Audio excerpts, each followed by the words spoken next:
Welcome once again to Soul-icious, the show that's about everything soul. That's soul music, soul clothes, soul food, and most definitely soul attitude. I'm the host with the most, Reggie Saunders, and today my guest is a man that has given a multitude of good vibes to the people. So please, without further ado, make some noise wherever you are, whatever you're doing, laying, standing, sitting, driving, park your car first. Give it up for Veran Petkovic, a.k.a. DJ MC Shorty Real. Wow. Shorty, what it be? Hey. It's like the list won't stop. Hey, I only did like a tad of your credentials, you know what I mean, really. I mean, thank you. Let's see. How are you, man? Man, I'm well. I have to be honest. I'm a little nervous. Okay. I thought I was cool. Right. Seen the crowds. Right. Seen a camera here and there, but I'm a little nervous. Hey, this is just really, we're going to do it laid back, really cool. We have so many things to talk about, and I'm sure we're not going to get through all of the subject matters today. But those of you that are out there, we would really like you to contribute by chiming in. Let us know what you think. You know, we are an online TV show that's about getting real thoughts from real people, all right? So I want to start off with you, my brother.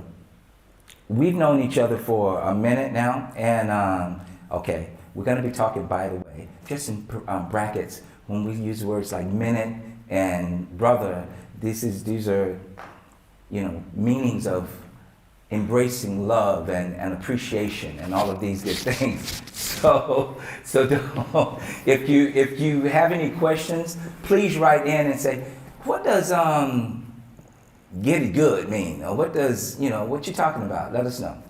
Anyway, I remember when you started, not when you started, but I remember when I first saw you do your thing at this place called Hay Club, or Club Hay, it was called. And I remember walking in, the party didn't start until like 11:30, 12 o'clock. You know, that's when people started coming in. Right. And you were there, like I said, you had to me, you still had the attitude, but then you had the look with the attitude, of which I can still see every time I look at you. So it doesn't matter how you look now. What is it, man? What is it? I want to know. Yeah, you know, you had the all of the Jackson 5 afro. That looked like they all like gathered together and gave you their afros, and you were just like the king, man. You were the king. That's how I vibed you.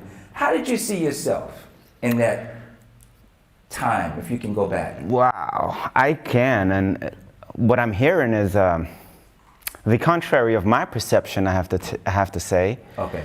I was. Well, obviously, I moved with a crowd, with a clique. Right. I felt strong in the clique, but in general, I was rather insecure. Wow. I mean, you taking us back to Hay Club times. I wasn't even DJing yet. Wow. So I was, you know, I thought I was already hanging with the big boys because time at that age moved slower than it does now. So I thought I was already in the game for a few years, but really I just got to the game, to the scene, that is, maybe 2 years before or 3 years prior to that. Okay. So Hay Club was one of the first places I would actually go out and stay the night. Okay. You know, the discos I would go to before would close at 12. Right, exactly. And I had to get my mom's permission to go. Right. So now I felt, so I was, you know, this was the big world. Though Hey Club, for those that don't know, was a very big club, small club, sorry, very small club. Small but big actually in the scene of soul hip hop. Yes. You know. Yes, yes. It was what I remember, you know, weekends would come, you know, and people would ask, so what you doing this weekend? I said, well, it was clear. Same place Oh, yeah. the same thing I did last weekend. Yeah, Same, yeah. Where you going this week? I'm going to Club Hey or Cubanito. Those are like the later, two. later. It was A little Cubanito. bit later, Right, a little right. later. But you know, Hey Club, they would say, right? Or Hey Club. Yeah, I I never got it. Hey Club. Club, Hey, but we all knew the spot. Yeah, I was like, hey. Right, exactly. But no, I was exposed to what happened at night in Zurich. That was the place I learned. Right. In fact, the resident at that time, Right. who later became a very good friend and more, that's where I met him. That's where I had my first opportunity to lay a track into, you know. Oh, cool. I was giving him toilet breaks. Okay. That's the truth. I was giving him toilet breaks. You gotta watch out, man. Who you actually allow to take over? You know, it's I like know. It's like. Well, you know, I was very nervous, but I knew exactly what that meant. Gotcha. As far as trust goes. There you go. And if you know who I'm talking about, he's very particular about. Can I cuss on the show? Well, he said, don't mess up my set. There you go. I mean, he would stare you down if you just got too close to the DJ booth. Right. Now he's letting me, who was a youngster, I wasn't even 20 years old. Right. He would ask me, could you just spin one or two? He would, of course, you know, Pick it. pick the records, Right, but say, right. could you spin those in while I go take a break? I said, Right. sure. And then I started taking my own records with me. Ah. You know, I had my first platform before I was hired, so I just Wow. took advantage of that. Cool. I always thought you as a quick thinker anyway. You know, Johnny on the spot, as we say in the States. You know, you don't miss out on an opportunity when it comes. And so anyway, going back to when I saw you at Hey Club, it was like you had always been there. Funny. It just like you were like a part of the makeup of that scene, you know. Wow. That's what it felt like to me. So, and then, so basically, okay, let me ask you this. We're talking about DJ now, all right? Yeah. So you first got into the DJ scene. How did that flip over to the amazing MC that you became? Well, I dared you to ask me that question. Now I don't know if I want to answer. Let the people know. Well, here's the thing. There's a couple of factors that play into this. Okay. My brother was one of my biggest critics. Okay. And as he would do, he would rarely say, "Oh, that was a great job you did." You know, he would pick the mistakes. Gotcha. He would pick my failures. And I have to say, I mean, I don't know if I should say I hope he's watching, because in another way I hope he's not watching. He'll be watching on the rebroadcast. Right. If it's not watching now. Right. Well, so he would pick the spots that I'm not good at. Okay. And also, at some point, I think once he said, you know, the music's boring. And the way you mix is boring. I was never cutting and scratching too much. Exactly. I was more feeling the groove and being the mellow type of guy. Right.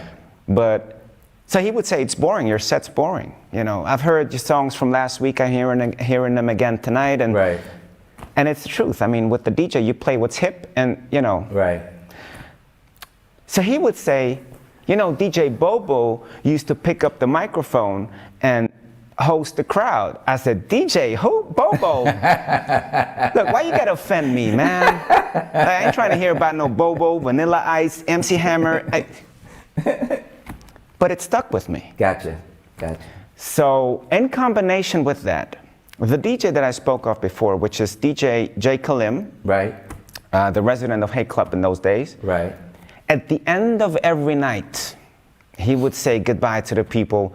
And usually it was like 10 or 20 people left in the club. Right. And he would say, and it was like a few minutes before the hour, and he Right. would say, So this is DJ J. Kalim. I want to thank everybody for showing up tonight. I hope you had a good night, and I hope to see you again next Friday. Right.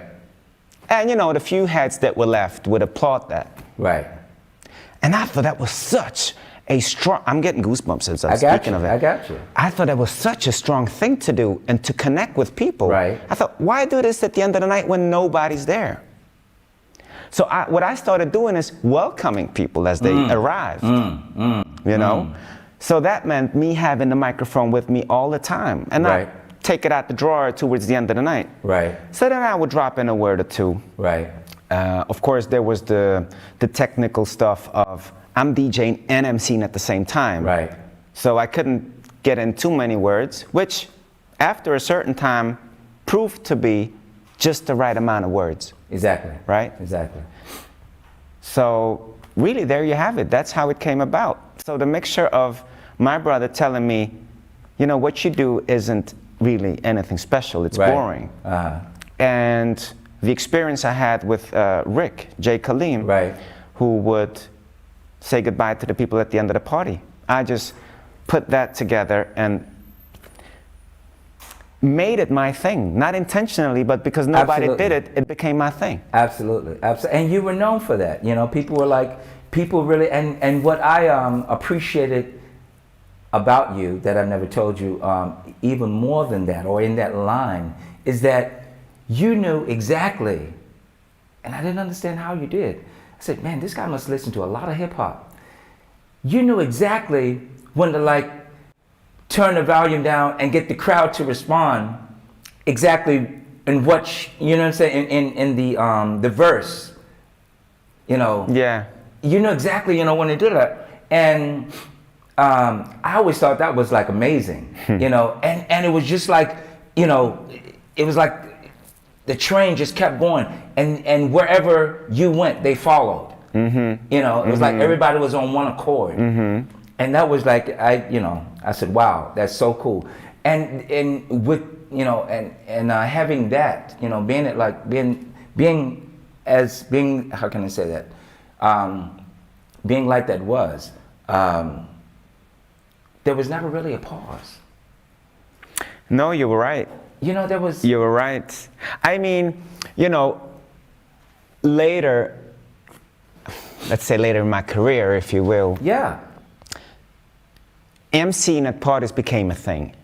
Right. Right? I mean, parties, in fact, wouldn't happen without an MC anymore. Right. And I don't know if it was due to the volume of MCs in the scene, but I think some people were bothered by it, you know, even, you know, and a even distraction from the music. Well, or yeah, you have think? people You know, that just scream in, you know, right? We don't want to hear you, we want to hear the... Right, they're like, yo, you know, take it down a notch. Exactly. I mean, the sound is nice. Exactly. You know, so you're a singer, so there's a distinction between singing and ad-libbing. The ad-libbing should never be in the forefront of the song. Right. It should enhance the song. Exactly. That's how I looked at this art. Exactly. Right? So, but nevertheless, even there, I had people coming up and say, yo, why do you have to do this, man? Why you know, of course, that was a, you know, exactly. That was a stab in my heart. Right. But luckily, that wasn't very often. Right. More often than not, you know, if I could say so myself, I got compliments that really rose me up. I mean, you know, tell the truth. Given that New York is seen as the mecca of hip hop, right? To have people from New York who were tourists in Zurich come to the club, right, and say, "Wow, we should have someone like you in the States." Right. I mean, it just doesn't get any better for my ears, for my ego. There you go. Right. So it was a constant fine tuning of, I think I'm good at what I'm doing. I need to be out there, but. Yeah, you're good at what you're doing because you're not out there. You're not out playing the DJ. You're not making yourself the center of the attraction, which isn't always easy. It's a balance. It's a balance. Exactly. thing. Exactly. Yeah. Let me ask you this. Did you actually do any rehearsing at home before you went actually to the scene? Or was it more of a spontaneous type of, you know, when the music, when the vibe was there, it was automatic? What's your guess? Well, I'll put it like this. The way you did it, it seems like you did a whole bunch of rehearsing. But knowing you, I would say it was more spontaneous. Right. Because I was going to say something, and I don't know if I can say it. I was going to say, I probably did as much as rehearsing as you do. Whoa. No, it's all good. It's all good. It's all good. No, it's true. Because the thing is that for me, it's like rehearsing, especially these days, is the first song. It's, it's, there's no, testing the waters. Exactly.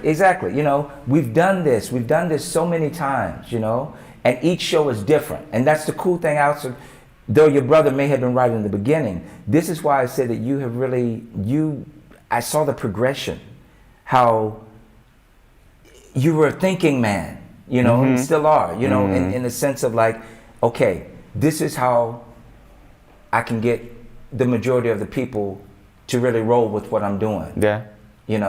And on top of that, I guess you knew, or you just felt it was the groove, the vibe, or whatever, you got into it.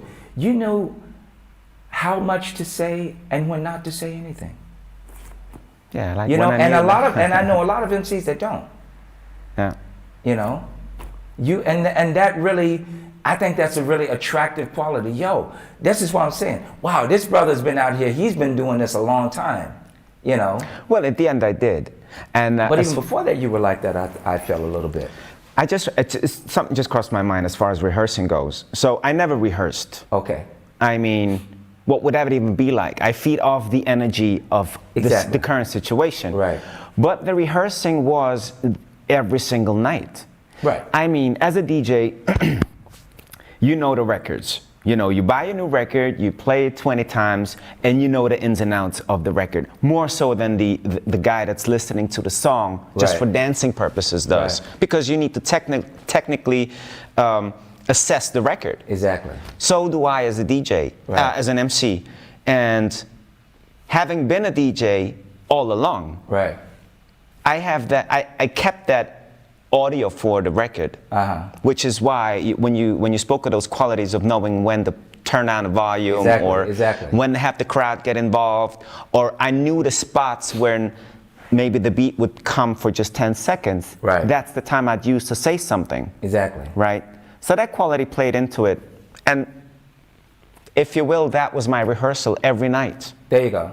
So the evolution of getting better was through doing it. I mean, it's pretty simple, really. Absolutely. Just a little footnote for my audience. For those of you out there that do not know or have never heard of MC, I mean, you just think it's like two letters in the long line of alphabets that we have. The meaning is Master of Ceremony. If you go check out Public Enemy, MC basically, before I get to that, MC means the hype man or woman, the person that's actually keeping the crowd moving as the DJ is doing his thing or her thing. And this is who we're talking to today. But back to Public Enemy, one of the biggest hype men that's ever been known is Flavor Flav. This disgraced son of a... You know what? Check it out. Normally we have, my God, look at the time. Normally we have, when there's like an artist, doing whatever, music and this and that going on. Can you get me a little freestyle? Can you get an audience a little, I know it's maybe putting you on the spot, but give me just a little, if I just give you like a beat or you instruct me to say something. You know what, Reg? I have to say I can't, because all right. I mean, first of all, freestyling is an art that I have so much respect for. Okay. And there's people that are so good at it. I was never good. That's something I was never good at. Okay. I'm good at being freestyle about things. Gotcha. Right? Gotcha. It's like creating a situation and then to drop me into it, I'll do it. I am having a hard time. Maybe I should go for it because I should, work on my demons, so to speak. Right. It'd be a sad story. I would really rather not, just because I'm not good at it, really. All right, cool. I won't put you on the spot. I mean, unless you really want to do it. But no, but really, I really don't. It goes down to a character of mine, which, if you ask me to do something, I have something revolutionary, something rebellious that will say, not if you ask me for it. Really? Yeah. I don't okay, know but what check it it out. Let's pretend I didn't. But I'm also ask you. not. I don't want it. Let's do You something. can't do it. Challenging me, pulling out all the tools. Look, it's like if you asked me to do the handstand, I'd have to tell you I can't do it. This is what it is. Not that I don't want to. If I were any good at it, it's not that I'm shy to show what I can do.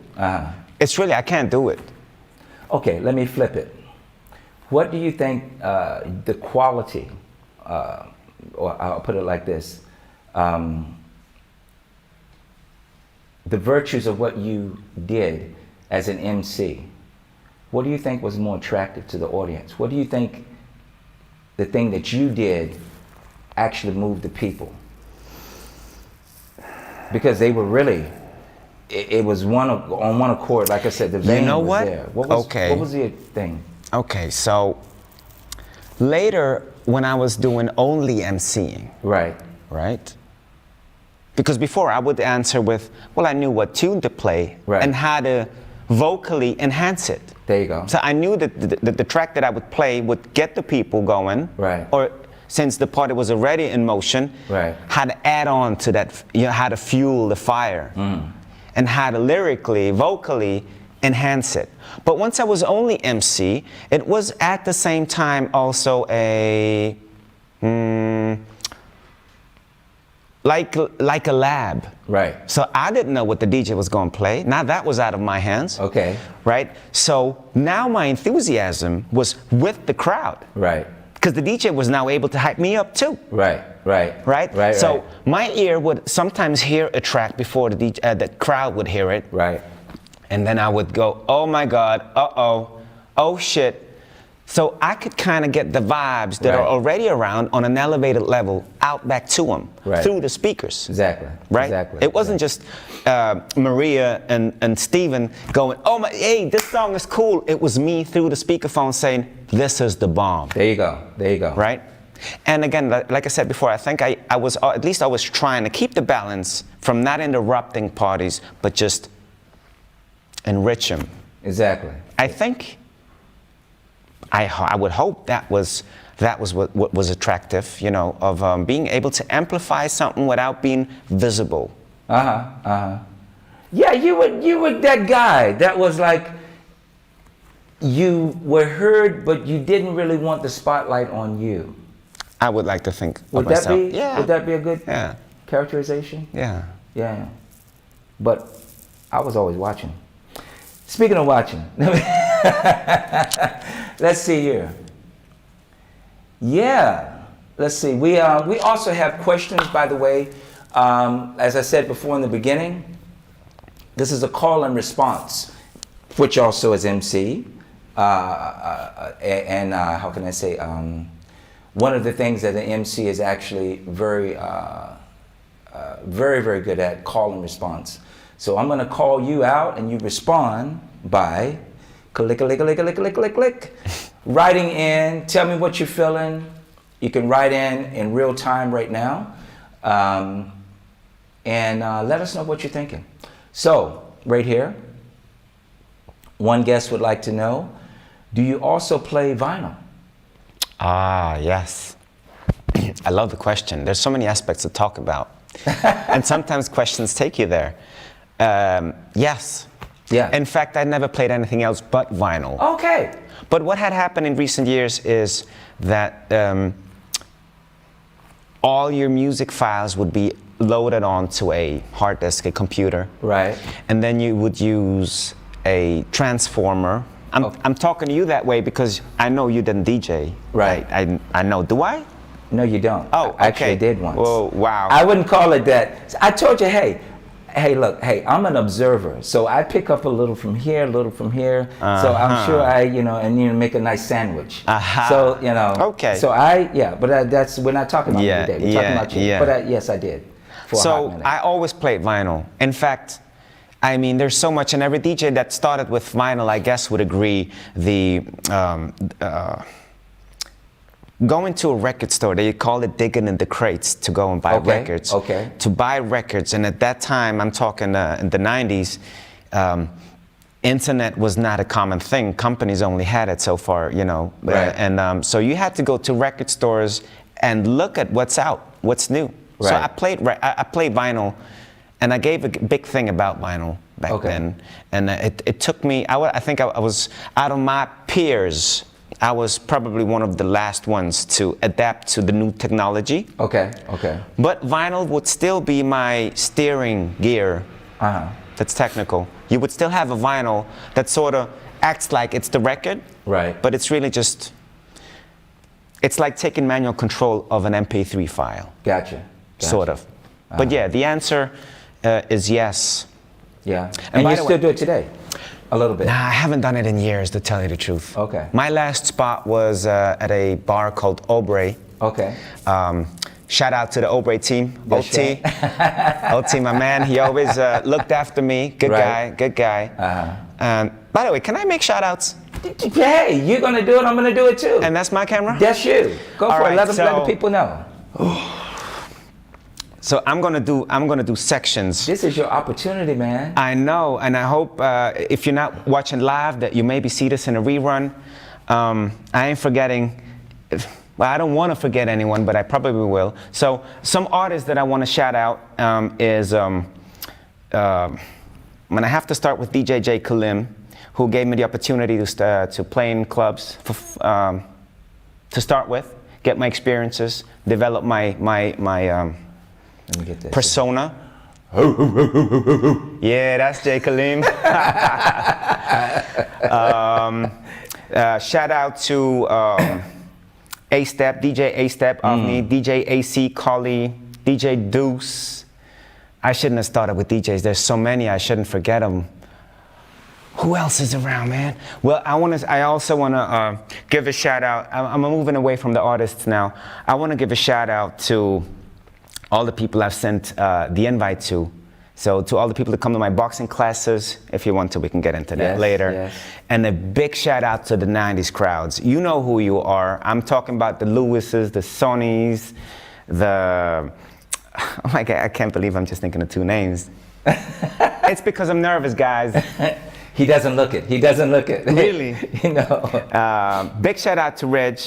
Appreciate it. It's true. It's been more than 20 years that we've known each other. Oh my God, DJ Crib, the guy that I started DJing with, although Rick gave me the first opportunity. DJ Crib, Jose is his name. Man, there's so many people, but you know who you are, and we all know each other on a first name basis, of course. We all shook hands, embraced each other. That was pre-coronavirus, of course. Right. Of course. Yeah, shout out to you, and of course, shout out to my family, my existing family, Viral, Daniela, my new family, that's Melly, Tina, their parents, Christian, Andy, and my son, who's probably not watching and understanding yet, but that's Tayo. Very proud of all of y'all. If you're watching, hit us up with just a shout out, a name.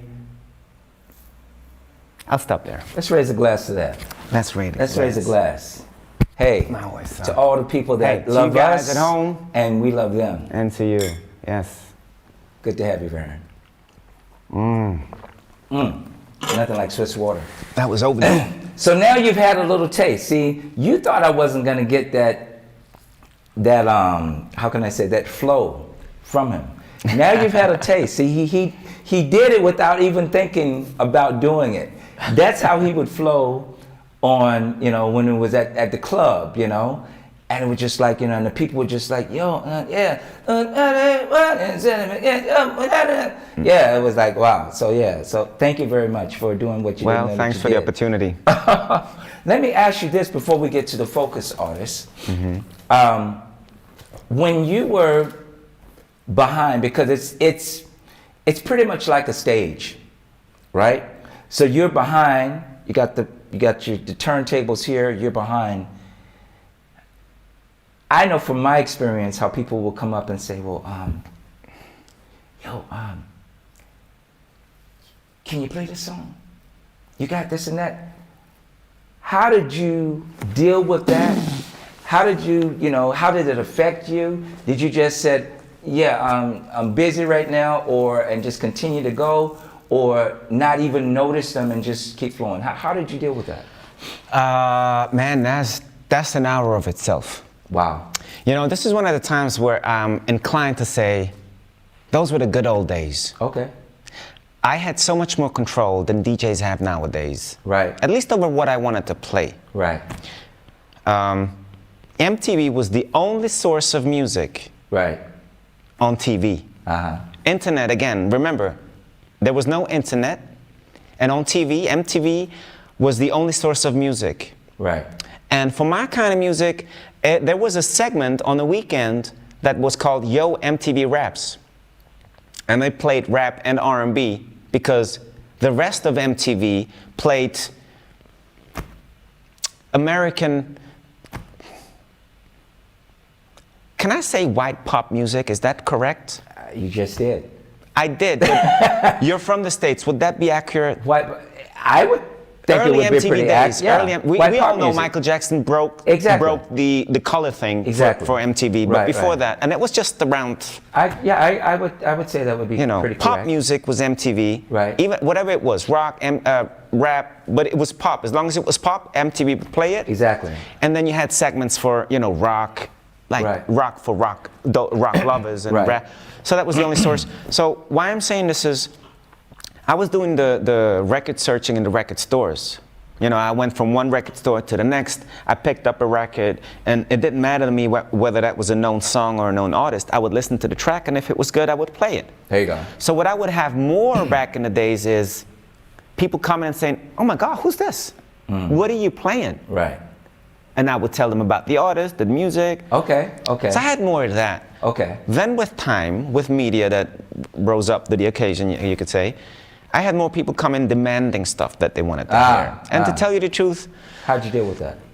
It bothered me a lot, a great deal. Because, the appreciation for what I was doing slowly started declining. Because now I became this human jukebox. Jukebox, exactly. Yeah. Right. Yeah. So I didn't like them. I didn't like the energy. How did you deal with them though? Did you just ignore them? No, I couldn't. I had a very hard time of being direct. Okay. So I would always, because I kept in, most of the times I wasn't just DJing at those parties, I was also the one that was throwing the party. Gotcha. So those were my customers. There you go. Yeah. So I couldn't tell them off or ignore them. I did 1 or 2 times, it turned bad. So I had to make them understand that, I'm really going with the groove. So if it fits any moment and situation, I'll play it. If it doesn't, maybe next time. Exactly. But I mean, my hands were, so to speak, tied, or at least I felt that way. So I took the request. But I just kept going with the flow. My main thing was I looked at the crowd, and the crowd represented the majority. I mean, the vibe. And if the vibe was good, I didn't really pay too much attention to a single request. This wasn't a birthday party. The goal was something bigger. Absolutely, absolutely. And did you allow people to suggest to you beforehand what you were going to play? Oh, if someone booked me? Yeah. Did you even inquire? Did you even, allow that? Or did they say, yo, shorty real, can you do this? Cool, great? That was mostly like that. Okay. It was mostly very plain vanilla. I mean, again, the scene was quite small. I was one of a very few, of a handful of DJs back then. Right. You knew what you were getting when you booked me. Right. So I wasn't told what to play, hardly. Some would try. But at the end of the day, I was also drawing a crowd. Remember that was always part of the game back then. Exactly. Right?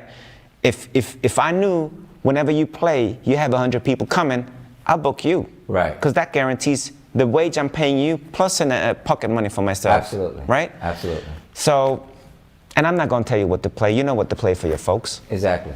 Exactly. That's how it was. Cool, cool, cool. Before we get to the focus artist, let me, this would be a time that you would say, you know, take a commercial break. Right. But let me talk to my audience here. As you know, the name of the show is Soul Issues. And if you would really like to know more about behind the scenes, what's going on,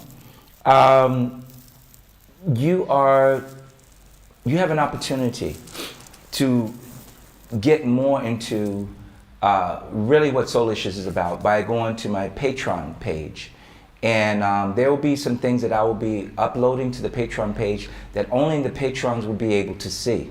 Okay? For example, after this show, there's going to be live concerts going on that you will actually see on the Patreon page only, you know. And there are also going to be behind the scene things that the live audience won't be able to see. So please go to my Patreon page and get involved. Get involved. This is a beautiful thing, and every dollar or every franc or every euro or every pound, wherever you come from, everything that you contribute to this Patreon page, if you will, or to my show, Soul Issues, will be going towards supporting good music, good vibes, and so that I can continue the show, all right? So I'm looking forward to seeing you, all right? Peace and love. So, woo! We have more questions. Let's go over here to the page here. All right. Chris, all right. Because he is on your shirt, did Muhammad Ali influence your music? Influence your music? I want to thank for that question too, because again, there's so much one could talk about. Look, the answer is no. He did not influence my music, but he influenced, if you will, I don't even want to say he influenced. I was going to say he influenced my attitude. He didn't influence my attitude, but he was something or someone to look up to. So an idol maybe? I don't know. He was someone to look up to. He made it easy. He made it easy to look up to. And of course, again, remember my roots, although we're talking about soul in a broader sense. Absolutely. But my root was rap music, hip hop music. Right. And America is the home of it, and so, and especially Black America, it was that was the birth. I mean, They gave birth to hip hop, to my understanding, and so anything that portrayed in those days, that portrayed to me Black community from the States, especially when if you could attach so many good things to him, was someone to look up to for me. It was also, I was in a very rebellious state of mind. I was rebelling against my parents. I was rebelling against my culture. Right. And also I started seeing the inequalities, how timely are these topics today? But I was really, I started feeling this for the first time, these cultural inequalities. Not that I was as deep into it as I am these days, I was very juvenile in my head, but I noticed it and I started, going towards, I see myself more like this culture, this hip hop culture, the Black American culture, though I'm far from it, I admit, but it resonated very much. And I mean, Muhammad Ali, till this day, is a very,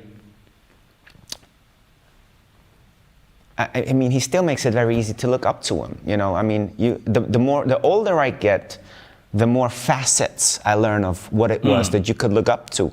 First, it was the big bad guy who made everyone else look like they're they're doing the different sports when they're fighting him. Right. Then it was, you learn about his, I mean, he was lyrically frickin', you know what I mean? He could have been all these things that we're talking about. Right, exactly. So, you know, his poetry is also next to none. Absolutely. Second to none. Absolutely.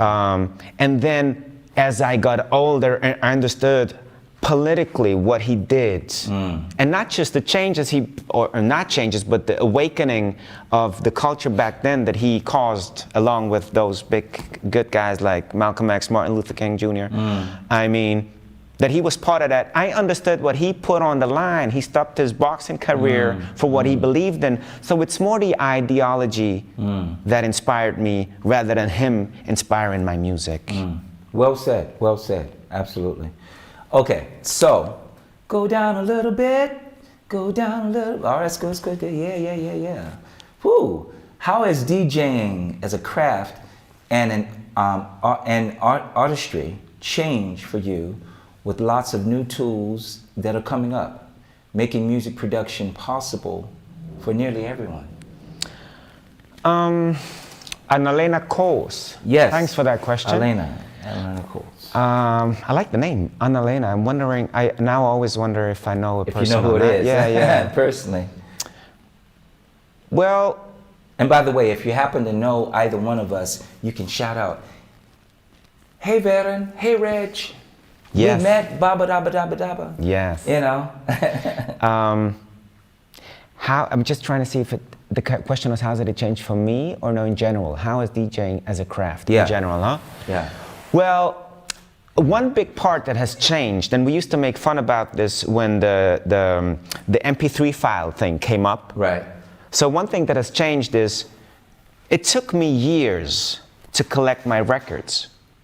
And not just because I was buying them as the music came out, but because I had to go through the stores, listen to every single track, and then think twice about spending 15 francs on one song because we would buy singles. Right, exactly. Right?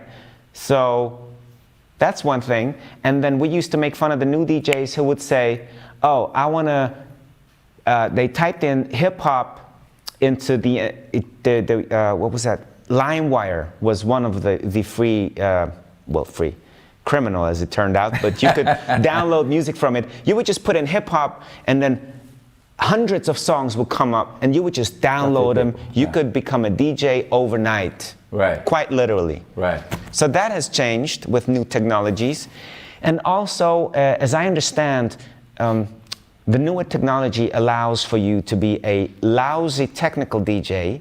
As long as you have a taste for good music, the technique nowadays will mix the songs for you. And you have a lot of jigs. I mean, you know, buttons on the record players, on the mixer. Exactly. Obviously, with everything, technology moves you.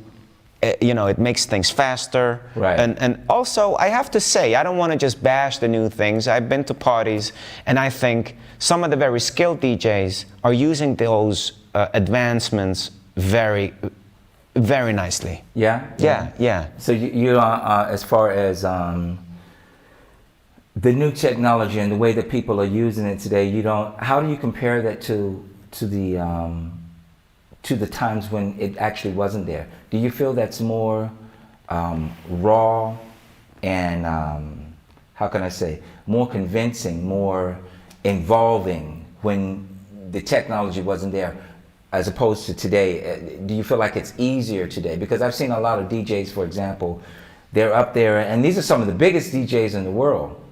They're up there and they're like, and I just sit, and the camera happens, or somebody has a camera and it pans behind them, and they're just like, they're not doing much. Nothing. But this, and I'm saying, well, hey, I can do that. Look, but they put on a good look, and it's almost like by that time their name is a brand. Yeah. So they could go up there and Sure. say ha ha he he. Sure. You know. Well, you could ask yourself, what is the focus of even making a comment about these things? If the focus is to have a party going, right? Then you'd say, no matter what you do, if the people are having a good time, keep doing what you're doing. Right. We don't question it. Right. So, and then there's purists. Sometimes I'm speaking out of a purist's point of view. Okay. And I'd say, well, the music loses. Like if I would play your track, Right. You record a track, I'd play it, and I would, first of all, what's happening a lot these days is you cut up the song, you only play a minute of a 3-minute song. Exactly. Right? So that's one, the music loses. Then you add some bombs and some horns to it, and music loses again. Right. You loop songs while they're playing because you like a lyric, and all that's fun. It could really be an enrichment to the party, but I would say the music as such, not necessarily the party or the vibe, but the music loses. I would say that's an effect that this has. I agree with that. Okay, let me hear it. Here we go. Pascal Blanc, do you have any tips for upcoming DJs on how to find your personal style and how to become better at the craft? So you have any tips? Well, let me put it this way. I'll say what happened for me, and maybe that becomes a tip. Again, I was sucked in by this hip-hop culture as it came across the pond. Check that. Many years ago. Yeah. And I loved the music. I just loved the music and everything about it. Like you say, it's not just soul music, it's the food, it's the clothing, it's the appearance. To me, that was true for hip-hop. Right? I mean, everything. I just sucked up everything. Obviously, that was the music I was going to play. That was the music I wanted to blend in a song with another song. And that was pretty much me. And then there's, I would say, two distinct styles of DJing. One's to just let the music play, have the people hear the whole song, and the other is to show your skills as a DJ and do the scratching and cutting and maybe bringing it back and forth, and all that's very fancy to look at. My experience was that that's good for 5 minutes, and it could come across like a show. There you go. But that's not going to entertain people for 4 hours. There you go. That's a special sauce you put in maybe one time or 2 times, whatever. Correct. It's not your whole thing. Correct. You'd have to be, really grounded in what you're doing. Yeah, and I not lose focus of why are you doing what you're doing. Absolutely. I always thought, and I told certain people, I always said, look, there's a difference between practicing at home and trying out all the things you could do, go crazy. It'll make you a skilled DJ. Right. And there's a difference when you're out in a club or at the party where people pay entrance to feel good. Now, don't be a sellout, Right. Play your music. A party organizer will book you if you fit their concept, but have that extra sense for the people, I would say. Have that extra sense. Absolutely. And then just go along those lines, Yeah. Cool. Man, we could talk until the cows come home and go back out and graze in the grass and... Hey, you asked. Check it out. We're gonna move on. Let's hit the focus artist. It's a little late in the game, but it's not. The game is still on. It's still on. So, drum roll, please. Okay. There you go. Focus artist of today is Eric B. and the Rakim. Whoa! Hey, give me something. I'm not saying do anything, but I'm just saying, give me the song that actually hit you first with them. Look, there's a rhyme that I think everyone's heard. All right, and it's been a long time. I shouldn't have left you. Say what? Without a dope rhyme to step two. Step two. There you go. Yeah. So that lyric, that entrance of that's as iconic and legendary as hip hop itself. Right, exactly. And that's Eric B. and Rakim. Rakim Right. being the MC, Eric B being the DJ, Gotcha. who found Rakim. Gotcha. Okay. And he was producing rap songs before, and he found Rakim and asked his manager to take him to this young MC, and he wanted to do a record with him. And if I remember correctly, their first and most iconic album was done in a ridiculous amount of time, because it's like you and I get together with talk, it could be Right. recorded, and some of it will be history. Exactly. Exactly. You know, It's true. blowing my own horn. It's true. It's true. But so it was with these two guys. I don't know if the cameras got that. it but done. Already done. That is it, and it's that is their legendary record. Absolutely. And till this day, let me say, not only I am still of the opinion that he's, I'm going to say one of the most gifted, because I want to give everyone else the benefit of the Absolutely, doubt. absolutely. But if not the gifted MC, technically, lyrically, as sound as it gets, I mean, it's his voice, his Right, style, right. and the rhythms they played over. Absolutely. I mean, he just hit the nail on the head with practically every song they did. Right. And he had a certain type of flow that other MCs didn't have, right? Absolutely. I mean, Cadence was different. It you, was just look. He came out like you had the Sugar Hill Gang. right. They weren't the first ones, but they were the ones that first. I think they had the first record deal or something, and they had the first video clip on MTV. Right. And it was more like disco funk, you know, the hip hop, the hibbit. I mean, it took them a minute to say a first legitimate word. Right. You know. And then you had Run DMC, LL Cool J. Right. Dope lyricists. Right. You know, and nothing could be taken away from other legends in that same era. Right. But Rakim, it's like seeing two guys fighting with a knife, with a dull knife, and then Rakim said, "All right," and he was He was sharpening his knife, and he said, "Now I'm ready to play. Who wants to play?" Right. Whoa. He was like dictating a new game lyrically. It was really like, I mean, it's hardly imaginable nowadays, because the peak of hip hop to me has been up here, and it's not declining, but it's gone somewhere else. Exactly. But he certainly pushed the envelope, Yeah. you know, I mean, to unseen levels. And he set the bar so high, I think it still hasn't been reached. That's what I'd say. You They know? did a research nowadays. I'm on YouTube a lot too, Okay. you know.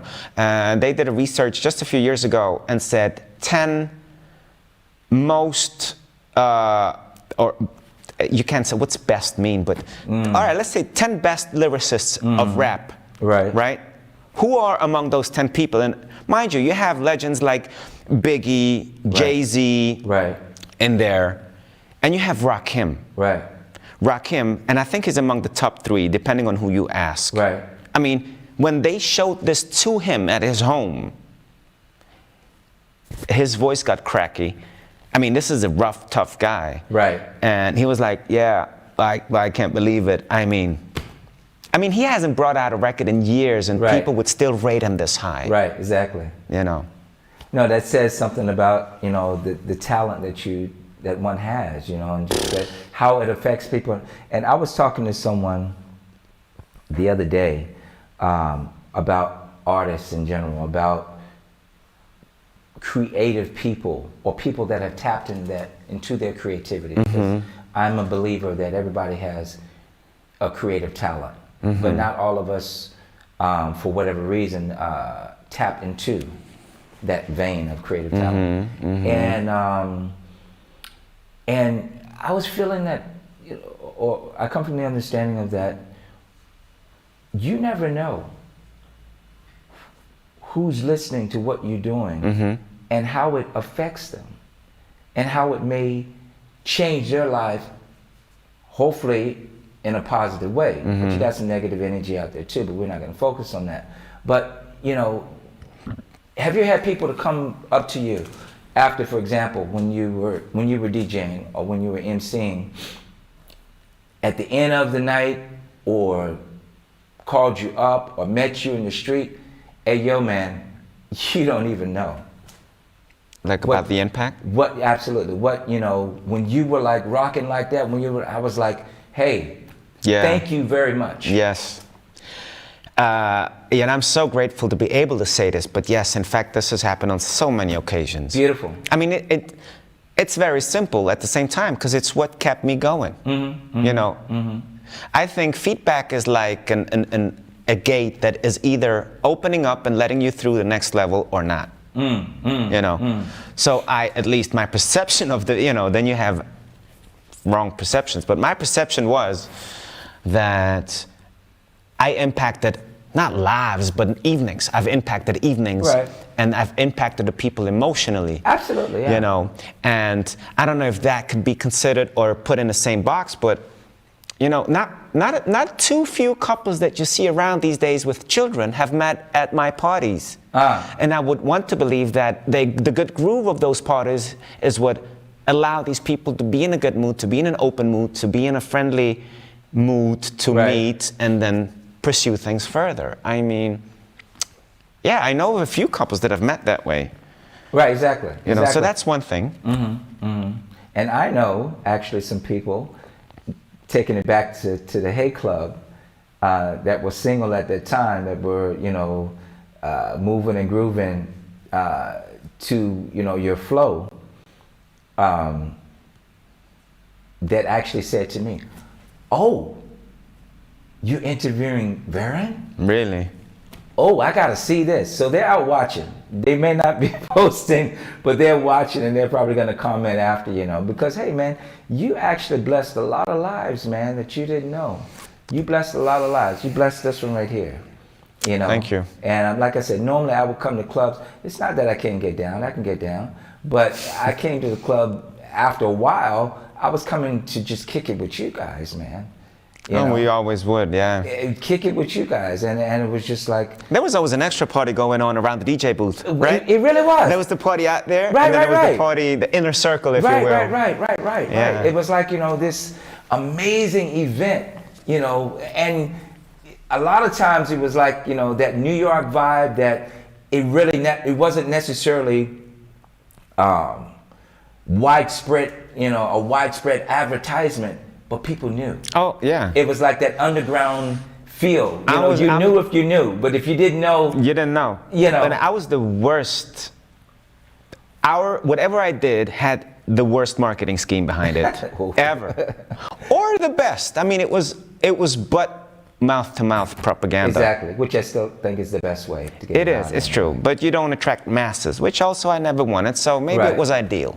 Maybe I think if you can fuse both of them together. True. That's the idea. Yeah, so, oh man, geez, let me drink some water. Like I said, man, it's like,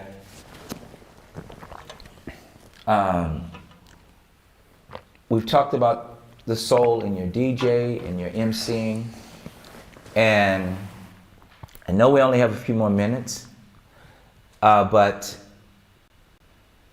can you give me a little bit in a nutshell of today? And I think this is in coordinates with the great one that you have on your shirt. Yes. Tell me what you're doing today. Okay. Well, forward in 20 years, you know, from the days we were talking about. Well, nowadays, amongst other things, and amongst having a lovely girlfriend at home and a son that I love, I teach boxing. Okay. I have boxing classes. That's been in a build-up for over 10 years. Okay. Yeah, so I do. I mean, the people that come, they come for fun. I don't teach boxers that have aspirations to go to the ring and become champions or anything. No, I have people that work in offices or whatever else, and they come to my classes to, you know, have a cut from their regular life, sweat their ass off, change their mindset, and just refresh themselves. Right. Real quick on that, do you use some of the same skills of your MC in your boxing? Absolutely. Okay. Absolutely. Okay. I mean, again, I'm standing in front of people. There you go. I'm showing what they need to do. Right. I comment them, and I would like to think that I don't have this monotonous voice of, then you do the left punch. After that, followed by the right punch. Exactly. No, I put some emphasis into it, and I see some people, in fact, that knew me from MCing and DJing, they say, I can still see that guy in this class. There you go. Yes. Well, my brother, It's that time. Huh? it's that time. It's that time. We're going to continue this after the show, I'm sure. But I want to personally thank you, or thank you very much for participating in this. And it's been a pleasure to interview you. I've gotten to know some things about you that I didn't know before. And I hope my audience also got a thrill out of this and will actually check it out on the rebroadcast. Right. All right? Ladies and gentlemen, once again, Veran Pekovic, aka MC Shorty Real.